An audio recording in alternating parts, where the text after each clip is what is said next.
Assalamualaikum warahmatullahi wabarakatuh. Sebelumnya kami dari kelompok 2 akan mempresentasikan mengenai hakikat bimbingan dan konseling yang beranggotakan saya sendiri yaitu Sri Widayanti dengan NIM 140141955 dan yang kedua yaitu Salma Al-Faiz dengan NIM 140141962 dan yang ketiga yaitu Naufatul Wafiko dengan NIM 230341932. Selanjutnya yaitu mengenai peta konsep hakikat bimbingan dan konseling. Yang pertama yaitu latar belakang perlunya bimbingan dan konseling di sekolah. Yang kedua yaitu pengertian bimbingan dan konseling. Yang ketiga yaitu persamaan dan perbedaan bimbingan dan konseling. Dan yang keempat yaitu mengenai kesalahpahaman dalam bimbingan dan konseling. Dan yang kelima yaitu mengapa guru membimbing siswa. Selanjutnya yaitu mengenai membahas tentang latar belakang perlunya BK di sekolah. Bimbingan dan konseling berarti yaitu membantu orang untuk melalui persoalan kehidupan yang rumit. Setiap manusia pastilah memiliki permasalahan hidup yang pelik, yang sukar untuk menemukan jalan keluarnya. Ini tak terkecuali dengan peserta didik. Untuk itulah, bimbingan konseling hadir di kehidupan sekolah untuk membantu peserta didik agar bisa memahami dirinya. Selanjutnya yaitu mengenai hal-hal yang melatar belakangi perlunya bimbingan dan konseling. Yang pertama yaitu ada aspek psikologis. Yang kedua ada aspek sosial budaya. Yang ketiga aspek iptek. Dan yang keempat yaitu aspek globalisasi. Untuk membahas yang pertama yaitu mengenai aspek psikologi.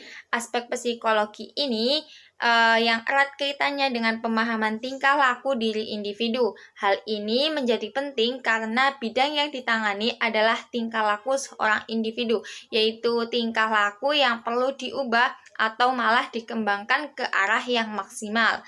Tingkah laku ini merupakan perwujudan dari interaksi antara keadaan internal individu dan keadaan eksternalnya.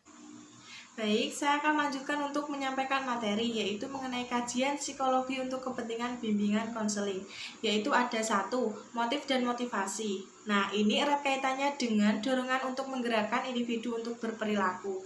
Yang kedua ada pembawaan lingkungan, yaitu sesuatu yang mempengaruhi pola tingkah laku anak didik. Yang ketiga, ada perkembangan individu. Nah, ini dimulai semenjak ia berada di dalam kandungan ibunya.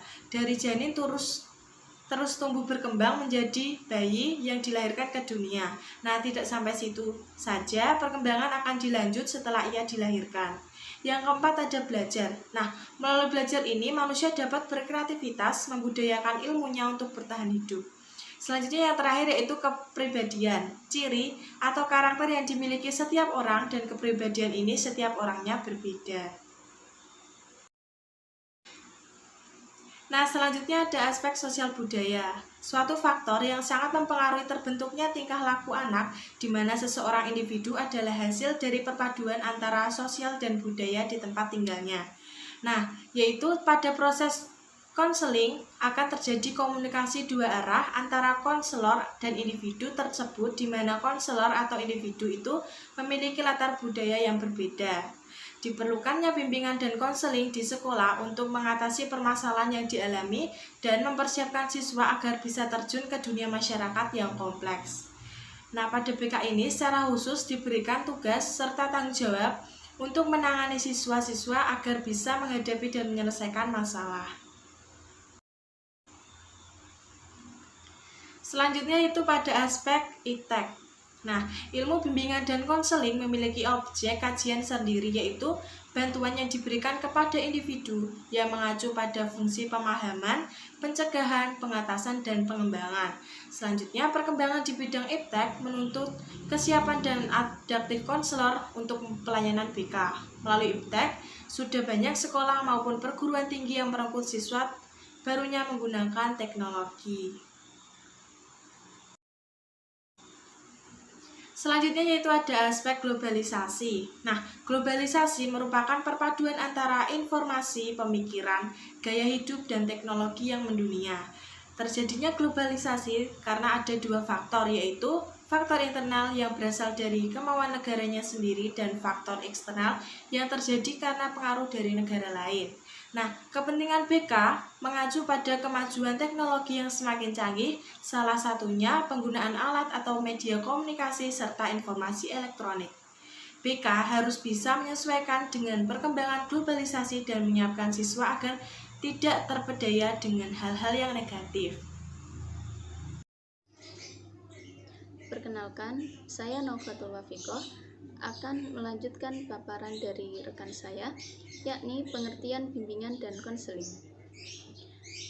Pengertian bimbingan yaitu proses pemberian bantuan yang dilakukan oleh orang yang ahli kepada seorang atau beberapa orang individu dalam hal memahami diri sendiri, menghubungkan pemahaman tentang dirinya sendiri dengan lingkungan, memilih, menentukan, dan menyusun rencana sesuai dengan konsep dirinya dan tuntutan lingkungan berdasarkan norma-norma yang berlaku.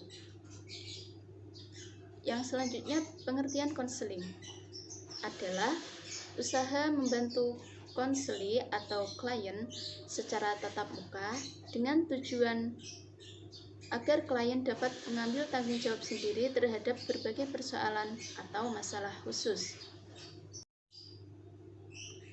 Selanjutnya, persamaan dan perbedaan antara bimbingan dan konseling. Persamaan antara bimbingan dan konseling yaitu sebagai berikut. Yang pertama, berusaha untuk memandirikan individu. Yang kedua, diterapkan dalam program persekolahan. Dan yang ketiga, bimbingan dan konseling itu mengikuti norma yang berlaku di masyarakat tempat kedua kegiatan tersebut dilakukan. Kemudian perbedaan antara bimbingan dan konseling, yaitu yang pertama, dari segi isi kegiatan, bimbingan itu lebih banyak berhubungan pada usaha pemberian informasi dan kegiatan pengumpulan data tentang siswa dan lebih menekankan pada fungsi pencegahan. Sedangkan konseling itu merupakan bantuan yang dilakukan dalam pertemuan tahap muka antara konselor dan klien.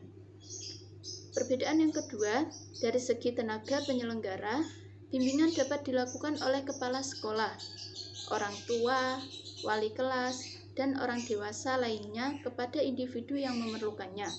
Sedangkan konseling hanya dapat dilakukan oleh tenaga yang telah terdidik dan terlatih.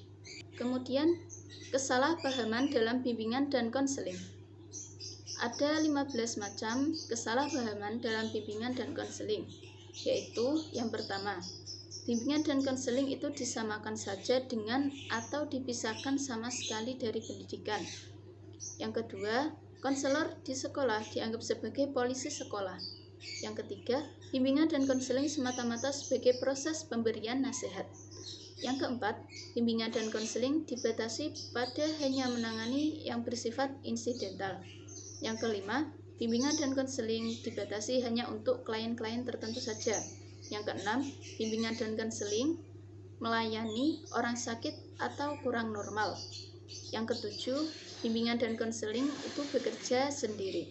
Yang kedelapan, konselor harus aktif, sedangkan pihak lain itu bersifat pasif. Yang kesembilan, menganggap pekerjaan bimbingan dan konseling dapat dilakukan oleh siapapun. Yang kesepuluh, pelayanan bimbingan dan konseling berpusat pada keluhan pertama saja. Yang ke-11, menyamakan pekerjaan bimbingan dan konseling dengan pekerjaan dokter atau psikiater. Yang ke-12, menganggap hasil pekerjaan bimbingan dan konseling harus segera dapat terlihat. Yang ke-13, menyamaratakan cara pemecahan masalah bagi semua klien. Yang ke-14, memusatkan usaha bimbingan dan konseling pada penggunaan instrumentasi bimbingan dan konseling. Yang ke-15, bimbingan dan konseling itu dibatasi pada hanya mengenai masalah-masalah yang ringan saja. Kemudian yang terakhir ada alasan mengapa guru harus membimbing siswa. Mengapa? Karena guru yang berusaha membimbing siswa agar dapat menemukan berbagai potensi yang dimilikinya. Karena siswa adalah individu yang unik. Artinya, tidak ada dua individu yang sama, Walaupun secara fisik itu mungkin individu tersebut memiliki kemiripan, akan tetapi pada hakikatnya mereka itu tidaklah sama, baik dalam bakat, minat, kemampuan, dan sebagainya. Di samping itu, setiap individu juga adalah makhluk yang sedang berkembang. Irama perkembangan mereka tentu tidaklah sama. Perbedaan itulah yang menuntut guru harus berperan sebagai pembimbing. Nah, oleh karena itu, agar guru dapat mengoptimalkan perannya sebagai pembimbing, paling tidak ada beberapa hal yang perlu diperhatikan oleh guru. Antara lain, guru itu harus memiliki pemahaman tentang anak yang sedang membimbingnya. Misalnya, pemahaman tentang gaya dan kebiasaan belajar serta pemahaman tentang potensi dan bakat yang dimiliki anak dan latar belakang kehidupannya. Sekian pemaparan mengenai materi hakikat bimbingan dan konseling dari kelompok 2. Kurang lebihnya kami mohon maaf. Wassalamualaikum warahmatullahi wabarakatuh.